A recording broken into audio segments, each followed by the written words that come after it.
تیرے قتل پہ واویلا میرے قتل پہ خاموشی، تیرے قتل پہ واویلا میرے قتل پہ خاموشی،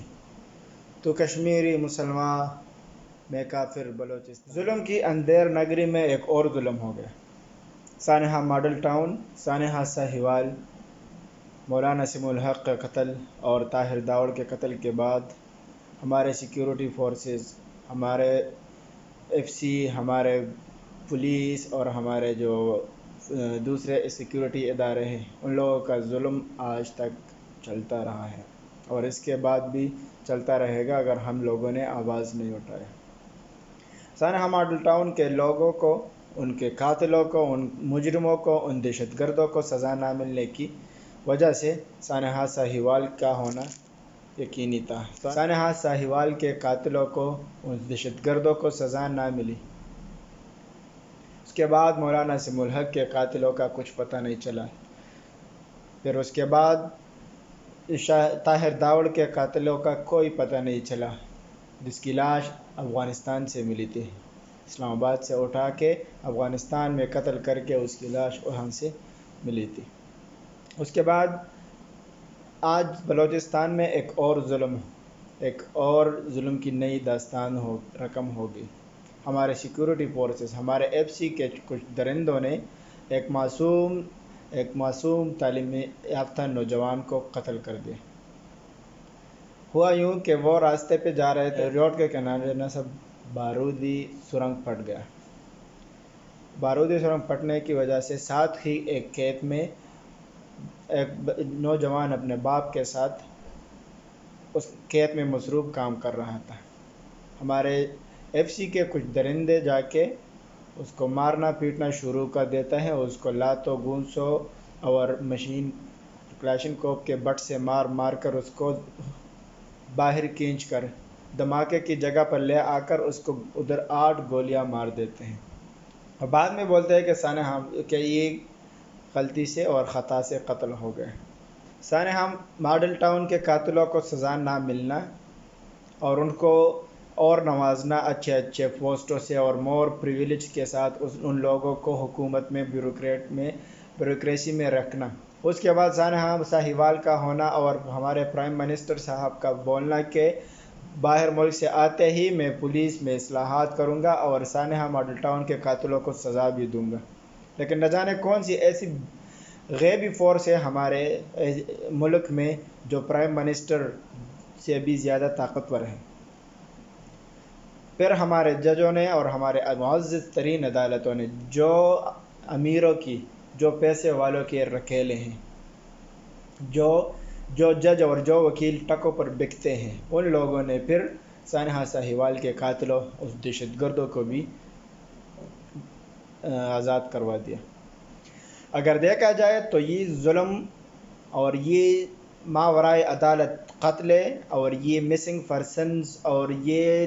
طالبان کو بنانے والے اور ان کو مارنے والے ایک ہی ادارہ تھا جو ہمارا معزز ترین طاقتور ادارہ تھا، وہ یہ ظلم کرتا رہتا تھا تو لوگ زیادہ کچھ نہ بول پا رہے تھے، اور ان کا یہ ظلم ایک مخصوص طبقے کے خلاف یعنی پختون اور بلوچوں کے خلاف بھی تھا۔ اس کے بعد ہمارے جو کمزور ادارے ہیں جیسے دوسرے security forces, police, F C, rangers, انہوں نے بھی ان کے نقش قدم پر چلتے ہوئے عوام کو مارنا اور ان کو قتل کرنا شروع کر دیا، اور آئے دن ایک نئے کوئی نہ کوئی واقعہ ہوتا رہتا ہے، کسی تعلیم یافتہ نوجوان کو، کسی غریب کسان کو، کسی کو کہیں نہ کہیں مار دیتے ہیں، اور عدالتیں ہمارے یہی جج جو توہین عدالت پہ تو سو موٹو لے لیتے ہیں اور بہت کچھ کر لیتے ہیں، ان کو سزا بھی مل جاتے ہیں، ان کو جرمانے بھی ہو جاتے ہیں، لیکن جو یہ طاقتور لوگ ہیں، جو یہ غنڈے ہیں، جو یہ دہشت گرد اور یہ درندے ہمارے سیکیورٹی فورسز میں ہیں، یہ ان پڑھ جاہل لوگ جو میٹرک پاس ہے یا میٹرک پاس بھی نہیں ان کو رکھا ہوا ہے اور ان کو اپنے عوام کو مارنے کے لیے رکھا ہوا ہے۔ اگر حیات بلوچ جس کو اپنے باپ کے آنکھوں کے سامنے مار دیا، جس نے ابھی 14 اگست میں بھی پاکستان زندہ باد کا نعرہ لگایا ہوا ہوگا، جس نے پاکستان کا جھنڈا سینے سے لگایا ہوا ہوگا، جس نے خوشی منائی ہوگی کہ الحمدللہ 14 اگست کو ہم آزاد ہوئے تھے، یہ کیسی آزادی؟ اسی آزادی کے چند دن بعد بلوچستان میں ایک معصوم بچے کی جان لے لیتے ہیں اور یہ کہتے کہ خطا سے ہوگی۔ اگر حیات بلوچ کو انصاف نہ ملا تو ایک اور باغی گروپ، ایک اور فراری گروپ پیدا ہوگا اس خون سے اور اس سے، جو آپ سے مٹھی بھر دوسرے فراری گروپ جو ہے وہ کنٹرول نہیں ہو رہے، تو آپ نئے بھی اپنے لیے بنا رہے ہو۔ کب تک یہ ظلم چلتا رہے گا اور کب تک ہم سہتے رہے ہیں؟ کب تک تم بلوچ اور پختونوں کی جانیں لوگے؟ کب تک تم بلوچ اور پختونوں کو قتل کرتے رہو گے؟ خدا کے لیے، خدا را اسی فورسز سے، سیکورٹی فورسز سے ان جاہلوں، ان ان پڑھ گوار لوگوں کو نکال دو اور عوام پر کچھ رحم کر دو۔ عوام اب تک گئی ہے، عوام ہر طرح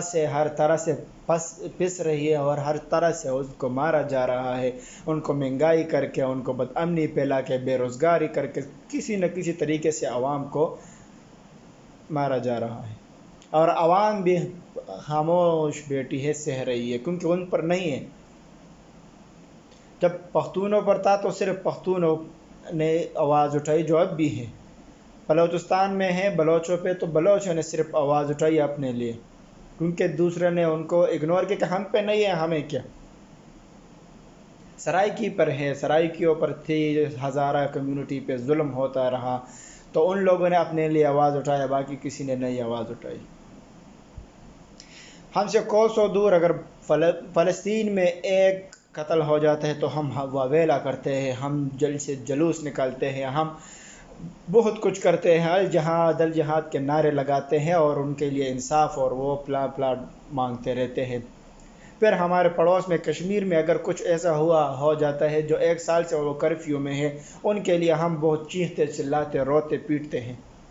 جل سے جلوس سے نکالتے ہیں، لیکن اپنے ملک کے جو لوگ مر رہے ہیں، ڈیلی مر رہے ہیں، بے گناہ مر رہے ہیں، ماوراء عدالت قتل ہو رہے ہیں، ان کے خون کا حساب نہیں لیا جا رہا، نہ عدالت انصاف کرتی ہے، نہ ہمارے سیکورٹی فورسز انصاف کرتی ہے، نہ کوئی اور ادارہ ہے، تو ہم کہاں جائیں گے بھائی؟ ان کے لیے کون جل سے جلوس نکالے گا؟ ان کے لیے کون الجہاد کا نعرہ لگائے گا؟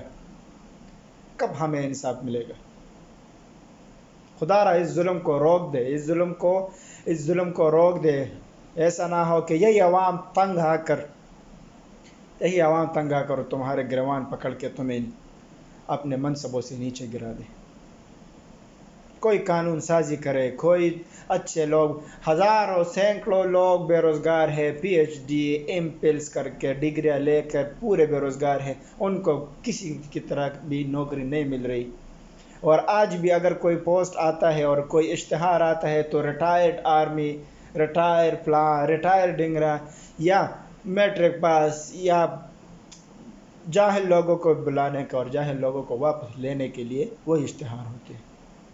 خدا کے لیے میری اس آواز کو اپنے آواز کے ساتھ ملا کے اٹھائیے تاکہ حیات بلوچ کو انصاف مل سکے اور ہمارے اس ملک میں امن لوٹ آ سکے اور